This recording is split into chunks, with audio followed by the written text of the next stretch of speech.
everyone, and welcome to our panel, where we're here to discuss what it means to be a creator in 2019.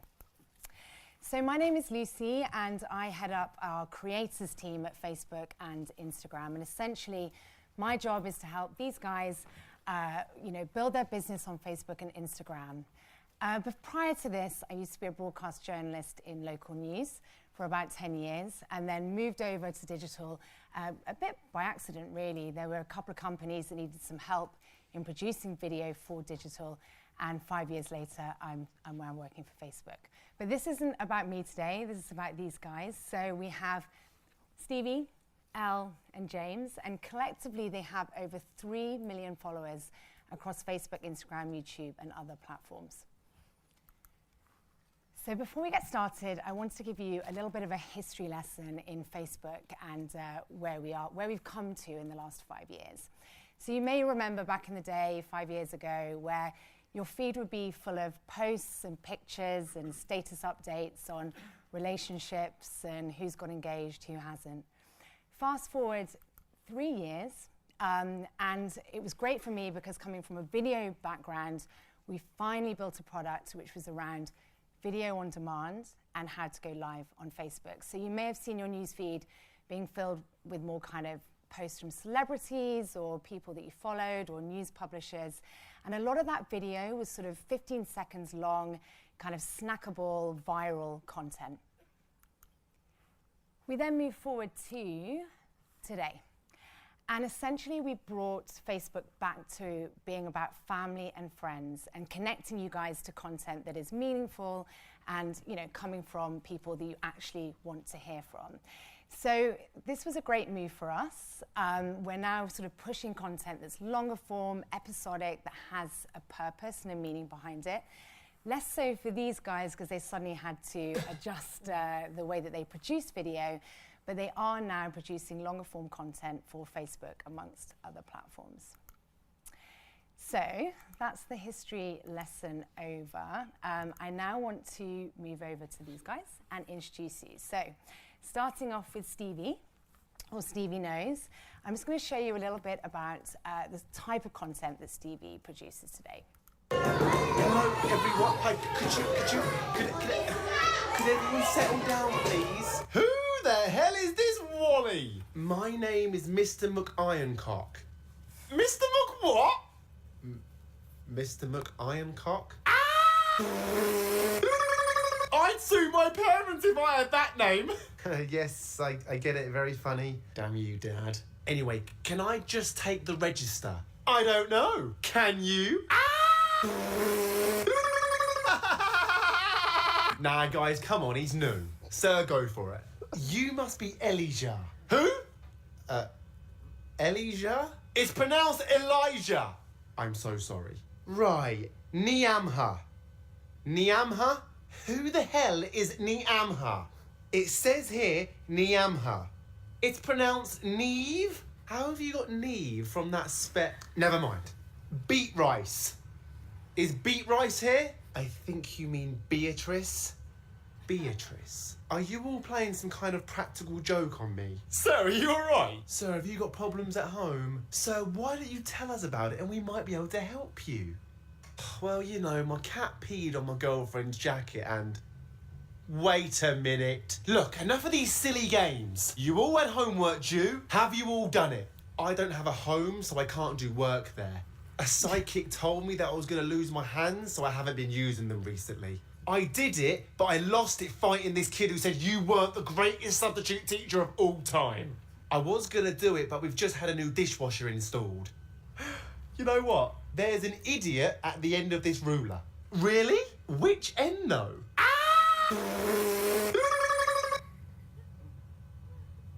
Get out.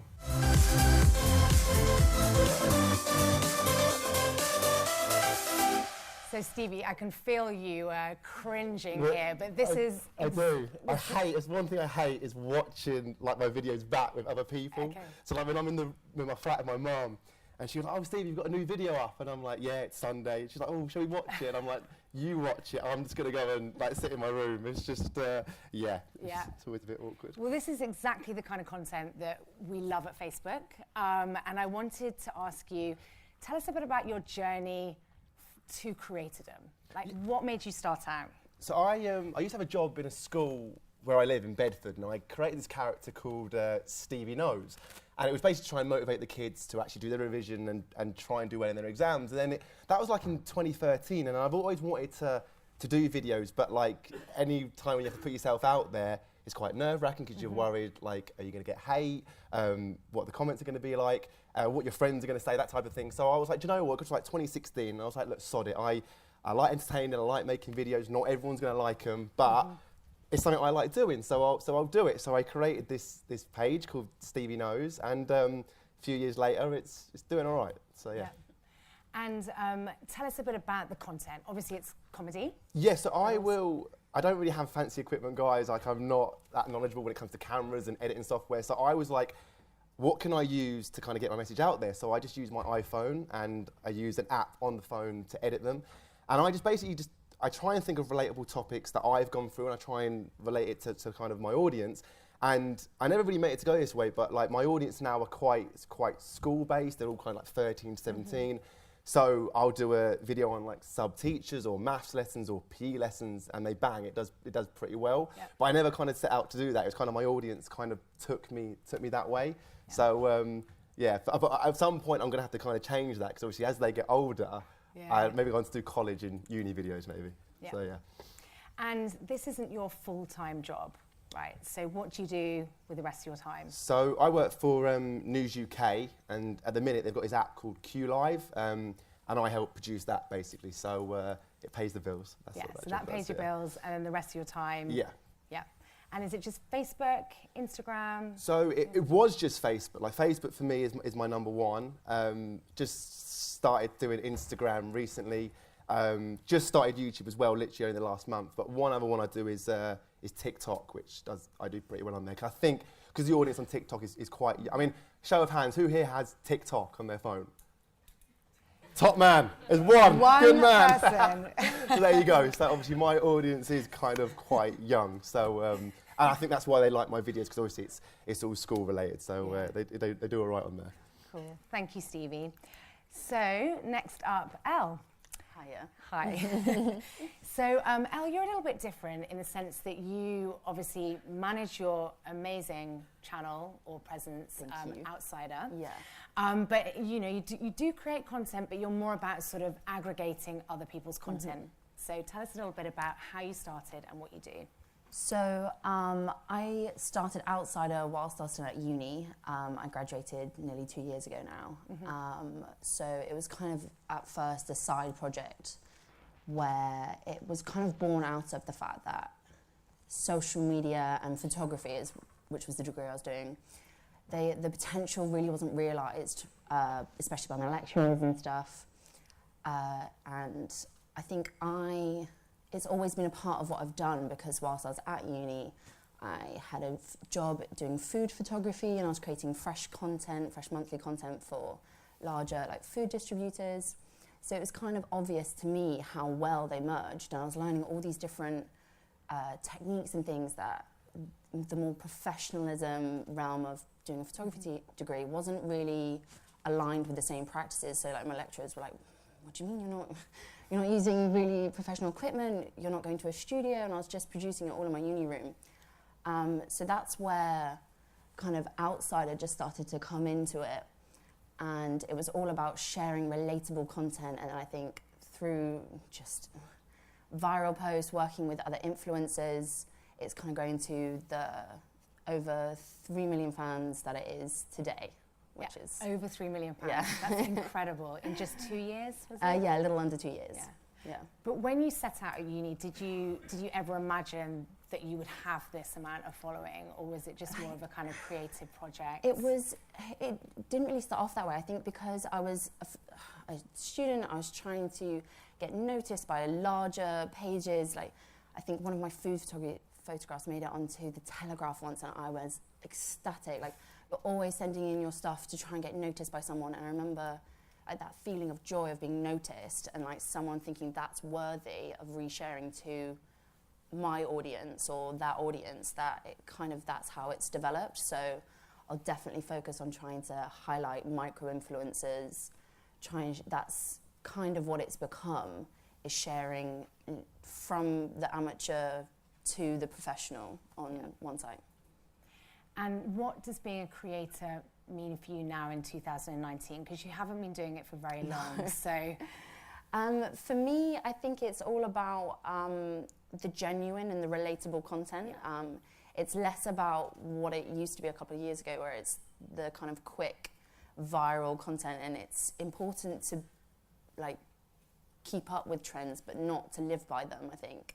And to just start making content, get it out there, send it into publishers, like the big aggregators like Unilad and stuff, and just hassle them, ask for feedback if you're not sure. If they're not posting your content, ask them like if they have any advice for you, because 9 times out of 10 it's someone behind a laptop in their like lounge or kitchen like me replying to you, and I don't think a lot of people realise that sometimes. Yeah, it's interesting. So last but not least, James from London Fitness Guy. Hello. Essentially, you kind of get what you do from this title, but I just want to show you guys a show reel of the content that James produces.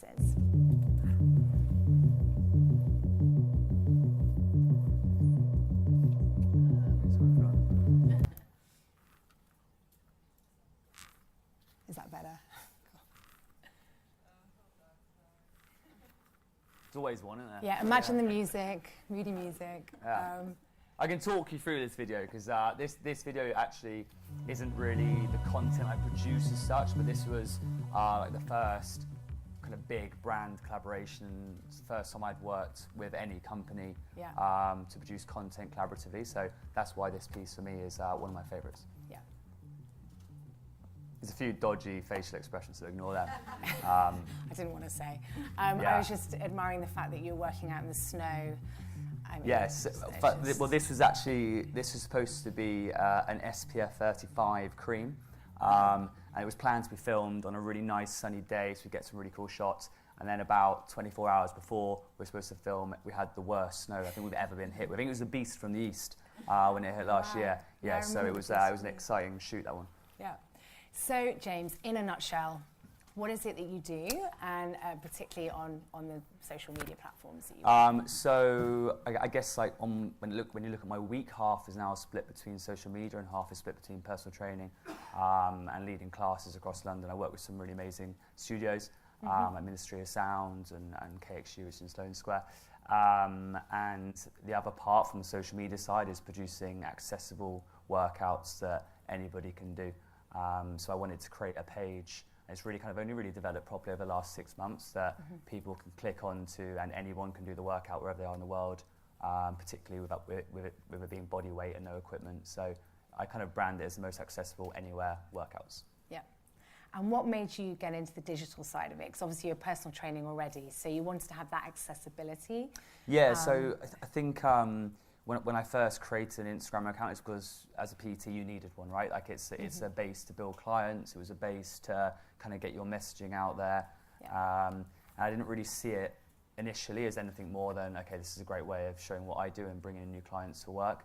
And I guess as it evolved over 6 months, I started to find a bit of a niche in what I wanted to do, and the people that I was engaging with and the people that were saving my workouts or liking my content were people who weren't necessarily going to the gyms 5, 6, 7 times a week, but were really keen to start doing something and get themselves moving. And that's where I really started to tailor my content towards that audience and that audience that liked the content. Yeah. And are you self-taught in terms of the video side of things and the production side of things? Yeah, I mean, my video is probably as basic as you can ever get. These guys do amazing work. I shoot mine in 5 to 6 minutes. Yeah. 6 minutes, very precise. I do one exercise a couple of times, and I'll shoot it 5 times, string it all together, and I've got a workout video that someone can do. Yeah. I do the workouts myself to make sure they function well, and then I'll put them out for other people to try. So I literally will set up a tripod with my iPhone, and that is my content creation. Yeah. And that's an important thing to realise, that actually, you probably all know this, but when you're producing content for Facebook and Instagram, think about it being authentic. It doesn't necessarily have to be this highly produced, you know, episodic content. We do love that as well, but actually some of this kind of, well, a lot of this like authentic, everyday stuff really, really resonates with fans. Yeah, I was saying to Elle as well earlier that I bought a camera for like £1,500 or something ridiculous. Wow. And I get shots and I'm like, oh, that looks great, really nice. And then I will post it, and like a selfie of me in a pink jumper will do far better than that high res shot. So now I just keep it authentic and stick to what I know the audience wants to see, really, and it's real life. Yeah. So collectively, you have millions of followers, and a lot of you have day jobs as well as, you know, producing content for your platforms. I love the fact that when I asked these guys to put some stuff together, James went ahead and did a kind of my day-to-day checklist to give us insight into how he works. But it is a real challenge, isn't it? Kind of organising your day and what content you're going to put out. So can you give me some sort of tips or advice to tell these guys about how you organise your day? So I'm personally, I live in a town called Bedford, and I work in London every day, and I'm on the train for an hour and a half in the morning, an hour and a half in the evening. So for me, that hour and a half is literally just scripting ideas, writing ideas that I think are going down well, posting stories on Instagram or Snapchat, just trying to use the time, that free time, to try and push all my other social channels. It's not easy, like, 'cause I can be really lazy at times, so it's like you just want to mong out and just chill and just listen to your music. But if you do want to kind of get to that where you want to go, you kind of do have to. And these two obviously, I think, put a lot more effort in than me have, so I've got to kind of try and catch up with these two. For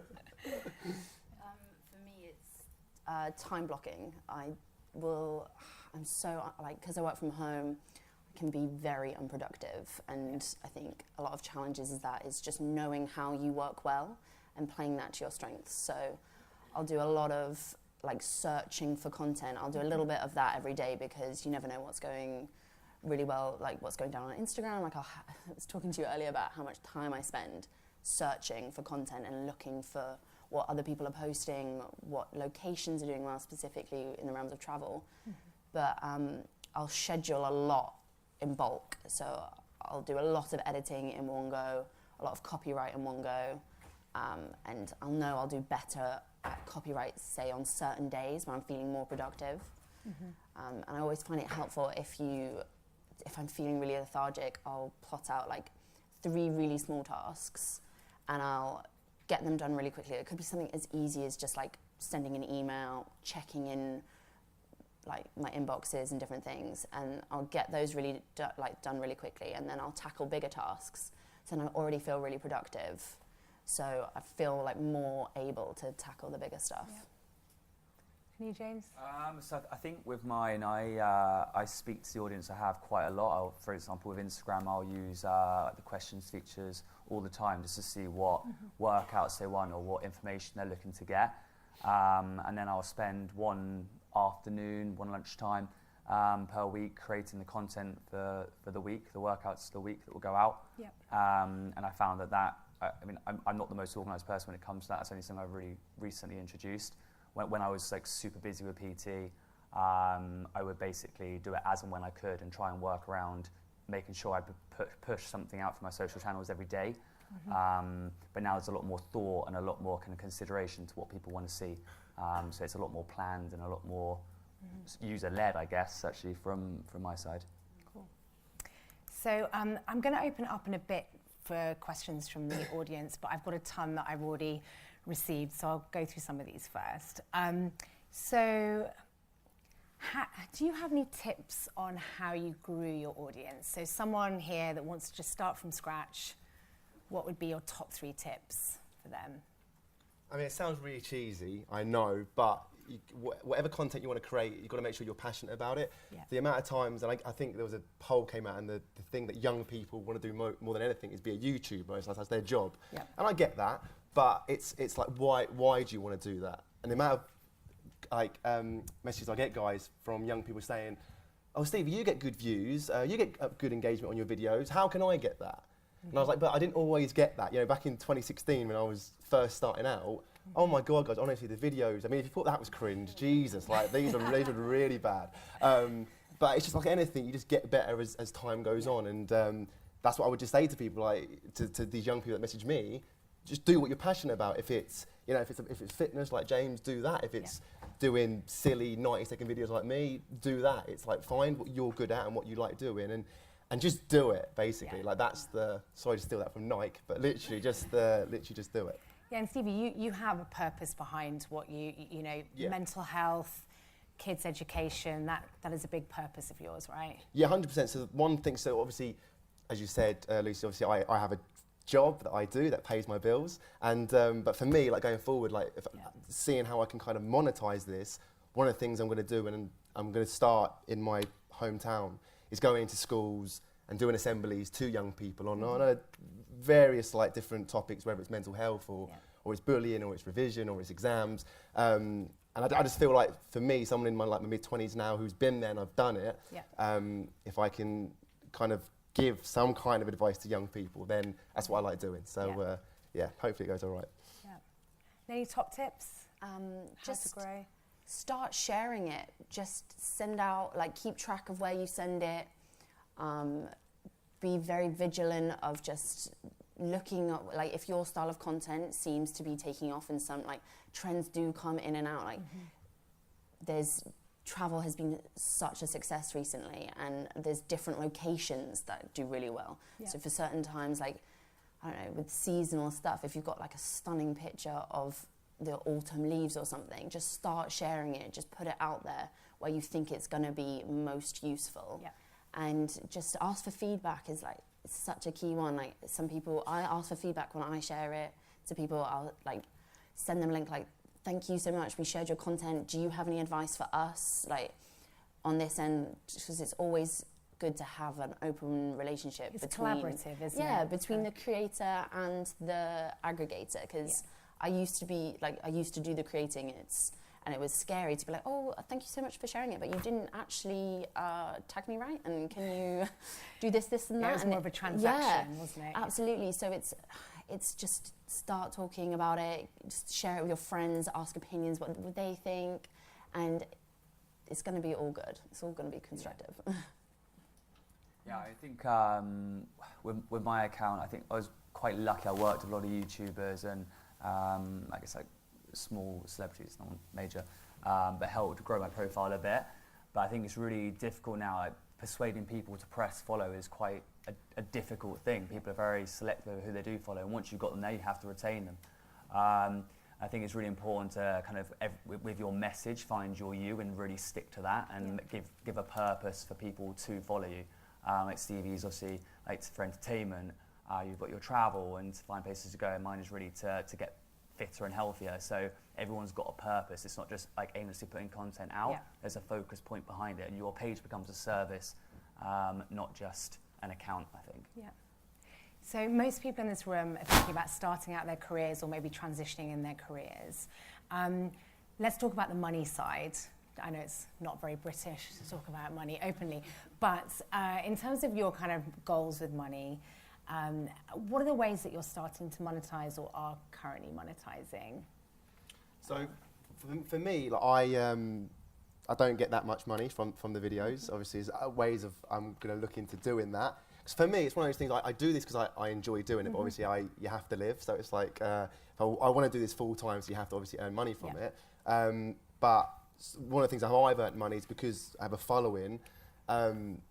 Places will, say, ask you to, so for example, Q Live asked me to host Q Live because they knew I'd bring an audience, so I did that, and I was able to bring that audience, and obviously got paid decent for it. Okay, let's just come back to this a little bit. So the presenters that were originally asked to present this show were your kind of more traditional celebrities, I guess? So we had guys, we had, like, Peter Andre, Nick Hewer of The Apprentice, or used to be of The Apprentice, Alison Hammond, the Beast off The Chase, and, like, all you know, like, traditional media, and, like, all your mums and dads all know them and stuff like that. And they were paid, like, ridiculous amounts of money and asked to bring in downloads. That was what we wanted to do, bring in downloads. And I think Peter Andre brought 7 downloads in. because he had, they kind of got these people because they had like 3 million followers on Twitter or whatever. But I was trying to say to them, it's like more about engagement. Like, are the audience actually engaging with these people? And he might have 3 million followers, but then if you look at his post, it's like 2 comments and a like. Yeah. It's like, what's that? So they asked me to do it. I got paid a lot less than they did, by the way, just to put that out there. And I brought in over 1,000 downloads. And one of the trouble was, because my audience is so young, they weren't actually allowed to download Q Live because of whatever. So, but still, it did well. It was the best show they'd had.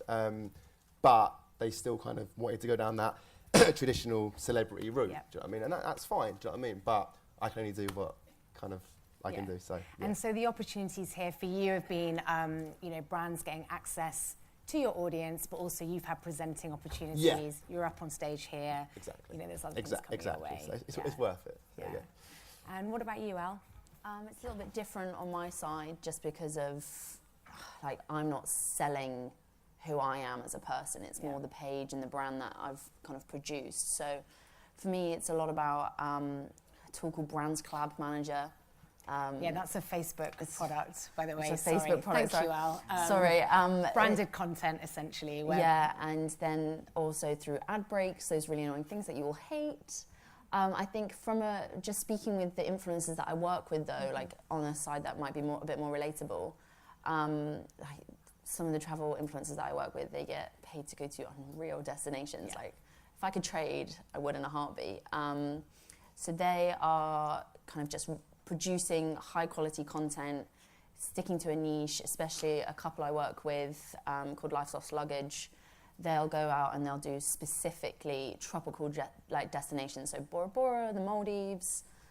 I would choose tropical if I could, every time. And they'll get paid to go out to these stunning bungalow villas over water, and they'll be able to stay there and create content for them. And it's a lot of tourism boards kind of getting involved. And it is sort of the more traditional people kind of coming in and saying, like, well, we're a tourism board, but we want you to produce the content for us because we see that it's engaging, people are reacting with it.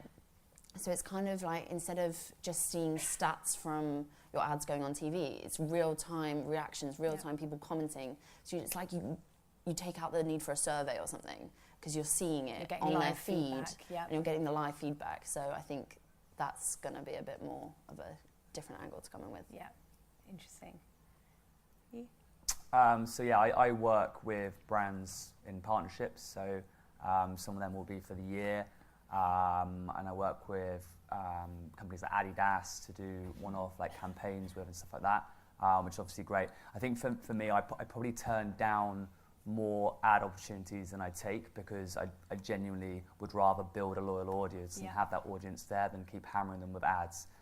It's a very fine line. I mean, I see it myself. I'm like, oh God, another ad. And people don't like it. People don't like seeing an ad. You're pushing out products. So I'm very, I wear Adidas trainers. I will push Adidas trainers. But yeah, I think it's a very fine line between getting it right and doing it properly and believing in a product and growing your following still, or getting them to switch off for a couple of pounds. It's probably not worth it. Yeah. Cool. So I have loads of questions, but I want to see if anyone here has some questions for our panelists before I move on.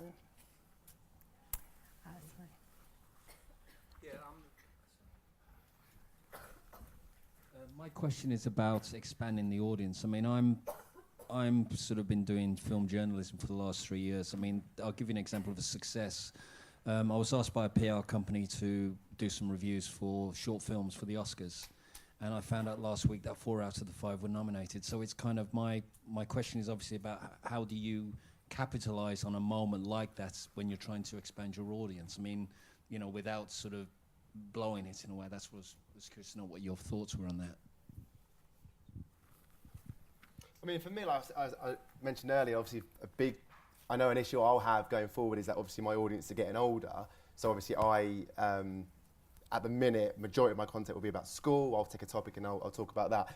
But for me, in terms of if I want to grow that audience, I'll need to obviously kind of look at other topics that I can talk about. And there's loads I can do, but at the minute I've kind of stuck with that because I know it does well, it gets good engagement. So it will be something I need to look at in terms of, but I only do a video if it's something I know about type thing. So for example, I didn't go to uni, so I wouldn't do a video about uni type thing. I've got lots of friends that did, but I don't think it's fair on my audience for me to try and kind of, the way I do my videos, when I don't actually know about it. I mean, I'm called Stevie Knows, do you know what I mean? But I never went to uni, so I don't know about uni. So, but it will be a thing in terms of expanding it. My audience, I'll need to obviously think about that.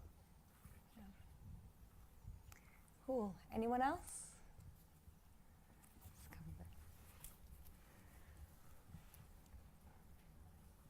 Hi. I have a question for Elle. Hi. So, how did you get in touch with influencers in the first place? I literally I had the amount of people who I followed anyway on my personal page, like travel, who if I decided, oh, I'm going to follow these people, then I should probably like reach out to them. Like clearly they're doing something right if I'm reaching out, if I'm following them. So literally just direct message them on Instagram, sent them a link to the Facebook page, said, hi, I'm Elle from Outsider. I'd love to share your content. It's amazing. This is my page. I tried to entice them a little bit with how many followers I had. At that time, when I was early stages, it wasn't very many, but now I can kind of slightly impress them a little bit. And I'll just like message as many people as I possibly could. And then you start to get people messaging you, asking if you can share their content. And then that kind of opens up the realm to create groups for people to share content in. So it kind of cuts out the need for me to be messaging people all the time. But I was keeping track of them in like a spreadsheet of who I'd contacted, whether they'd got back to me or not, if they said yes or if they were a definite no, and which they were no's. There was a lot of no's, and then there were some yeses. And I think it's just about, again, being honest with who you're working with, tell them what you're going to do with their content, respect it in a way that you would if it was your own content, and just start messaging them. Yeah. Worst they're going to do is say no, so it's all good.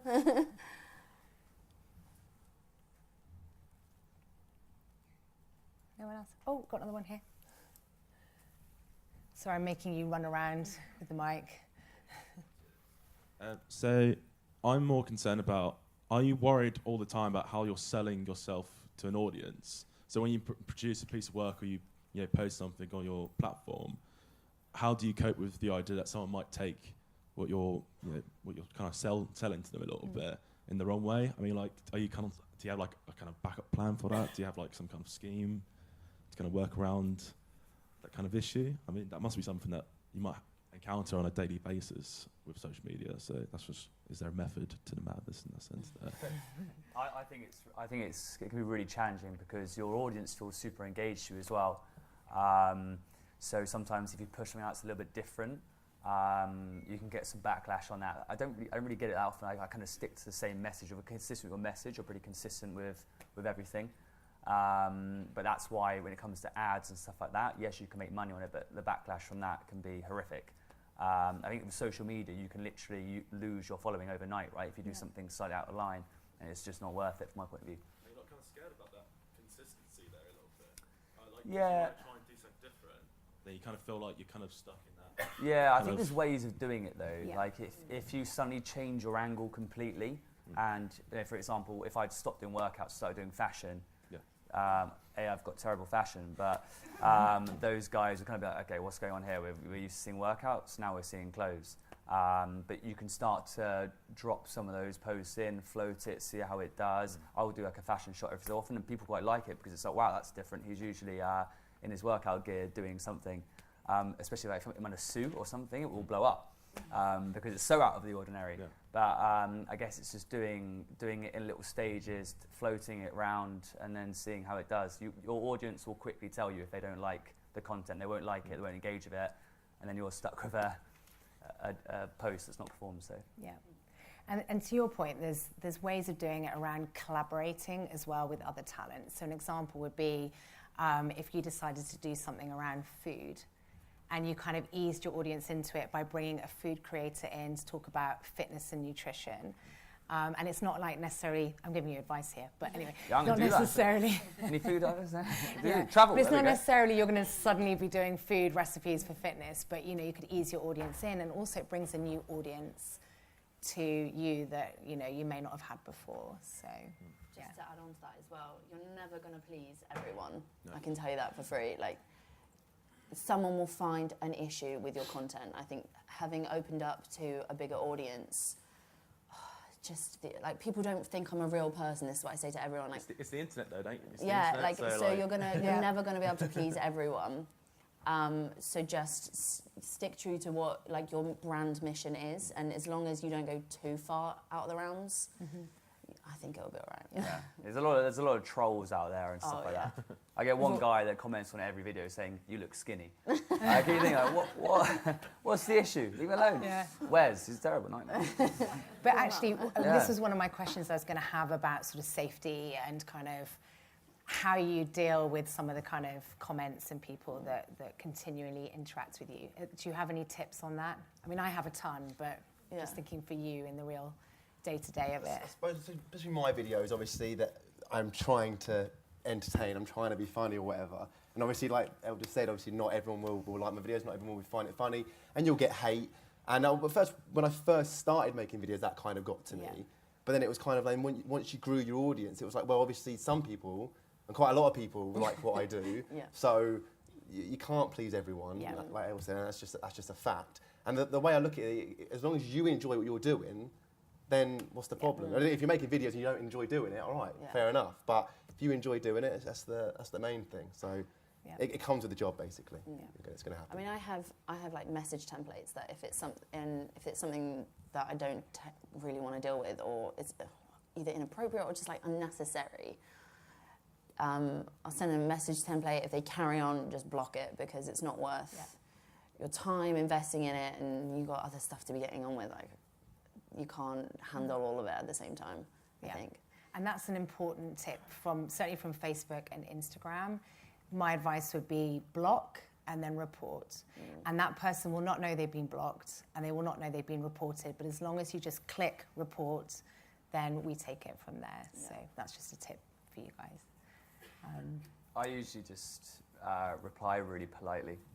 I'm not skinny. Yeah, I usually just sit at home like furious. I'm like, thanks very much, Wes. Just that. But yeah, I think if you're polite about it, then there's not really an awful lot anyone can say. So usually it's taken quite well. But sometimes like followers will reply to them for you, so you don't have to. So yes. I have two questions.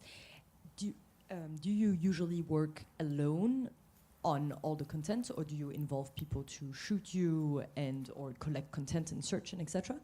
And the other question is for you as the presenter and from Facebook, how do you choose which talents to put forward? I guess you have different categories and such, but what's the criteria? Thank you. Do you want to take the first question? Or what was the first one again? Sorry. Sorry. No worries. If they work in one-man bands, or if they get teams to help them. Yeah. Cool. I'm a big believer in the one-man bands, because that's all I've done, really. Like, I think I get help every now and again from maybe like 2 or 3 other people, and that's what it's always been like. But I think with like YouTube videos where you can teach yourself how to do so much, like I taught myself, I didn't do much editing at uni within the realms of video editing, and now it's one of the things I do most. I have taught myself everything I know about Premiere Pro just from YouTube. And I will collaborate with influencers, especially just because I can't be in a million places at once. Like, they're producing content, which is insane, and I think it's great to support other people. And I'll happily tell everyone that this is not my work, this is everyone else's. And I think that's really clear, to be transparent about whose is what, and create with other people who you align with, especially like you were saying, if you were to do something with food and nutrition, then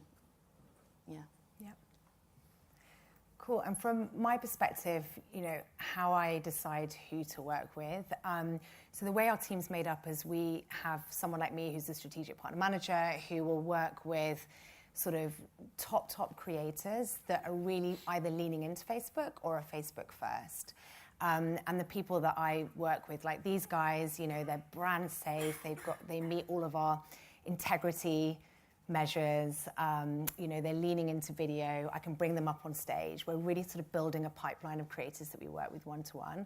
But we also now have, this is so boring, but it's good for you to know. We now have a team that look after kind of the scaled side of things. So how we can kind of get educational materials and, you know, product updates out at scale. And actually, I was going to show you guys the site before we leave, which is our creator site, where you can just log in, and it's got loads of educational material in there and loads of ways that you can get in touch with us if you've got an issue. Does that answer your question? Yeah, cool.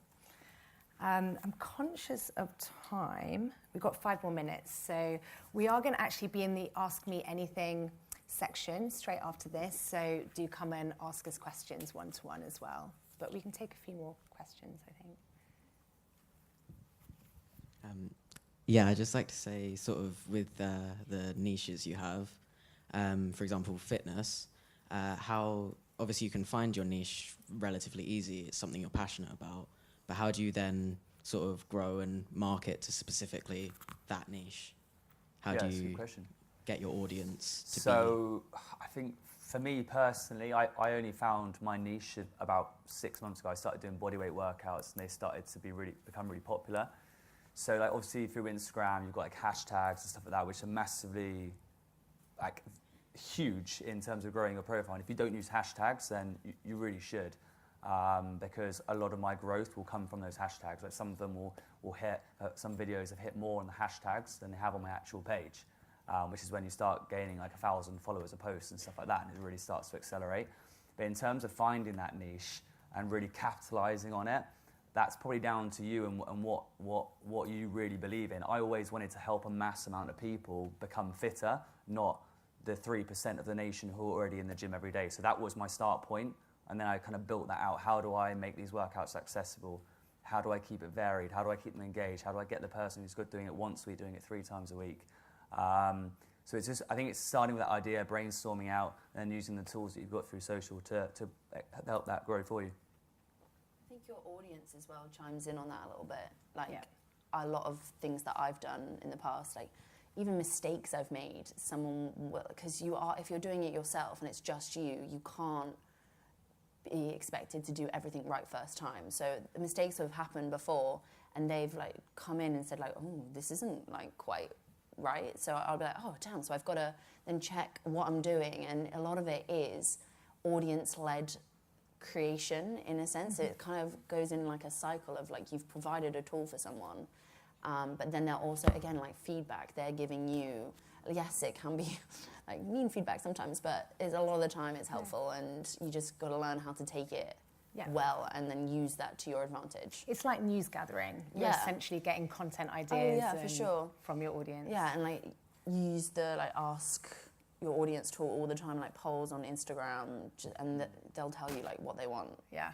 And it's making it interesting as well, right? I know like you're not forward facing as such because you've got the brand, but like I will use stories and things like that every single day just to keep tapping into people's mindsets, keeping them coming to your page, keeping them engaged in what you're doing. It's not always fitness, like it's nights out sometimes, I don't know. Not many nights out. Yeah, like a playlist. I create a playlist, and that keeps people at the forefront of what you're doing all the time. So you're constantly keeping those contact points. It's like people always say it takes like 5 contact points to make a sale, and it's kind of the same for your following. Mm-hmm. It's like 5 contact points to keep people engaged in what you're doing. So a save, a like, a comment, whatever it might be. That's really key. Yeah. Cool. I put up on the screen here sort of 5 top tips from Facebook, but these guys have covered it. It's spark a conversation. Obviously, your video needs to be mobile optimized.